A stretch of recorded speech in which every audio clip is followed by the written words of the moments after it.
शक्तिला एकादशी व्रत कथा। ओम नमो भगवते वासुदेवाय।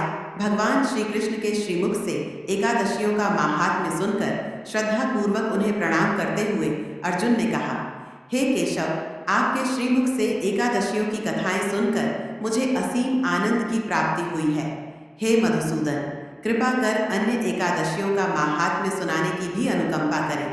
हे अर्जुन, अब मैं माघ मास के कृष्ण पक्ष की षटतिला एकादशी व्रत की कथा सुनाता हूँ। एक बार दालभ्य अर्ष ने पुलस्त्य अर्ष से पूछा, हे अर्षि श्रेष्ठ, मनुष्य मृत्युलोक में ब्रह्महत्या आदि महापाप करते हैं और दूसरे के धन की चोरी तथा दूसरे की उन्नति देखकर ईर्ष्या आदि करते हैं। ऐसे महान पाप मनुष्य क्रोध, ईर्ष्या, आवेग और मूर्खतावश करते हैं और बाद में शोक करते हैं कि हाय, ये हमने क्या किया। हे महामुनि, ऐसे मनुष्य को नरक से बचाने का क्या उपाय है?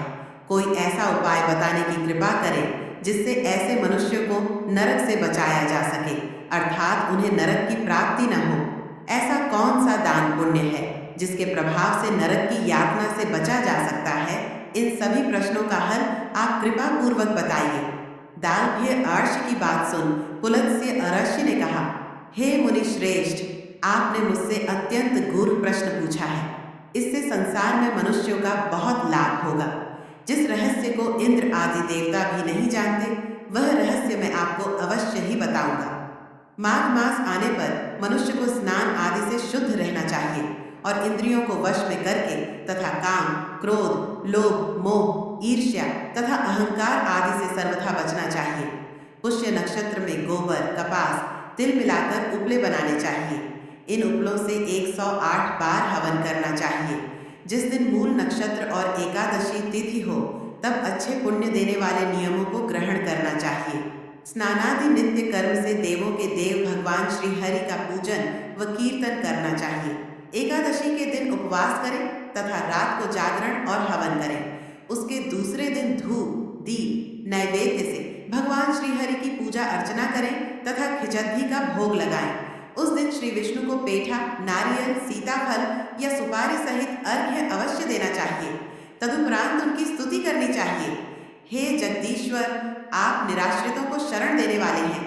आप संसार में डूबे हुए का उद्धार करने वाले हैं। हे कमल नयन, हे मधुसूदन, हे जगन्नाथ, हे पुंडरीकाक्ष, आप लक्ष्मी जी सहित मेरे इस तुच्छ अर्घ्य को स्वीकार कीजिए। इसके पश्चात ब्राह्मण को जल से भरा घट्या और तिल दान करने चाहिए। यदि संभव हो तो ब्राह्मण को गऊ और तिल दान देना चाहिए। इस प्रकार मनुष्य जितने तिलों का दान करता है, वह उतने ही सहस्र वर्ष स्वर्ग में वास करता है। तिल स्नान, तिल की उपटन, तिलोदक तिल का हवन, तिल का भोजन, तिल का दान, इस प्रकार 6 रूपों में तिलों का प्रयोग षटतिला कहलाती है।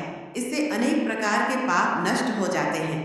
इतना कहकर पुलस्त्य अर्षि ने कहा, अब मैं एकादशी की कथा सुनाता हूँ। एक बार नारद मुनि ने भगवान श्री हरि से षटतिला एकादशी का माहात्म्य पूछा। वे बोले, हे प्रभु, आप मेरा प्रणाम स्वीकार करें। षटतिला एकादशी के उपवास का क्या पुण्य है? उसकी क्या कथा है? कृपा कर मुझसे कहिए। नारद की प्रार्थना सुन भगवान श्री हरि ने कहा, हे नारद, मैं तुम्हें प्रत्यक्ष देखा सत्य वृत्तांत सुनाता हूँ। ध्यान पूर्वक श्रवण करो। बहुत पहले मृत्युलोक में एक ब्राह्मणी रहती थी। वह सदा व्रत उपवास किया करती थी। एक बार वह 1 मास तक उपवास करती रही। इससे उसका शरीर बहुत कमजोर हो गया। वह अत्यंत बुद्धिमान थी। फिर उसने कभी भी देवताओं तथा ब्राह्मणों के निमित्त अन्नादि का दान नहीं किया। मैंने चिंतन किया कि इस ब्राह्मणी ने उपवास आदि से अपना शरीर तो पवित्र कर लिया है तथा इसको वैकुंठ लोक भी प्राप्त हो जाएगा, किंतु इसने कभी अन्नदान नहीं किया है। अन्न के बिना जीव की तृप्ति होना कठिन है। ऐसा चिंतन कर मैं मृत्युलोक में गया और उस ब्राह्मणी से अन्न की भिक्षा मांगी। इस पर उस ब्राह्मणी ने कहा, हे योगी राज, आप यहाँ किस लिए पधारे हैं? मैंने कहा, मुझे भिक्षा चाहिए। इस पर उसने मुझे एक मिट्टी का पिंड दे दिया। मैं उस पिंड को लेकर स्वर्ग लौट आया। कुछ समय व्यतीत होने पर वह ब्राह्मणी शरीर त्याग कर स्वर्ग आई। मिट्टी के पिंड के प्रभाव से उसे उस जगह एक आम वृक्ष सहित घर मिला, किंतु उसने उस घर को अन्य वस्तुओं से खाली पाया। वह घबराई हुई मेरे पास आई और बोली, हे प्रभु, मैंने अनेक व्रत आदि से आपका पूजन किया है, किंतु फिर भी मेरा घर वस्तुओं से रिक्त है। इसका क्या कारण है? मैंने कहा, तुम अपने घर जाओ और जब देव स्त्रियां तुम्हें देखने आए तब तुम उनसे षटतिला एकादशी व्रत का माहात्म्य और उसका विधान पूछना। जब तक वह न बताएं तब तक द्वार नहीं खोलना। प्रभु के ऐसे वचन सुन वह अपने घर गई और जब देव स्त्रियां आईं और द्वार खोलने के लिए कहने लगी, तब उस ब्राह्मणी ने कहा, यदि आप मुझे देखने आई हैं तो पहले मुझे षटतिला एकादशी का माहात्म्य बताएं।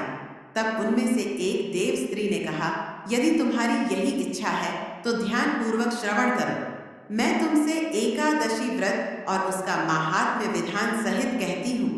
जब उस देव स्त्री ने षटतिला एकादशी का माहात्म्य सुना दिया तब उस ब्राह्मणी ने द्वार खोल दिया।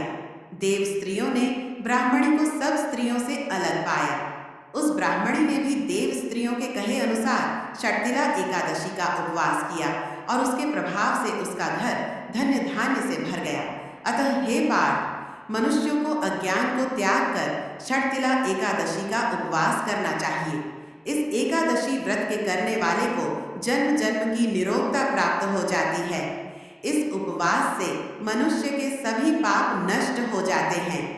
कथा सार इस उपवास को करने से जहाँ हमें शारीरिक पवित्रता और निरोगता प्राप्त होती है, वहीं अन्न तिल आदि दान करने से धन धान्य में बढ़ोतरी होती है।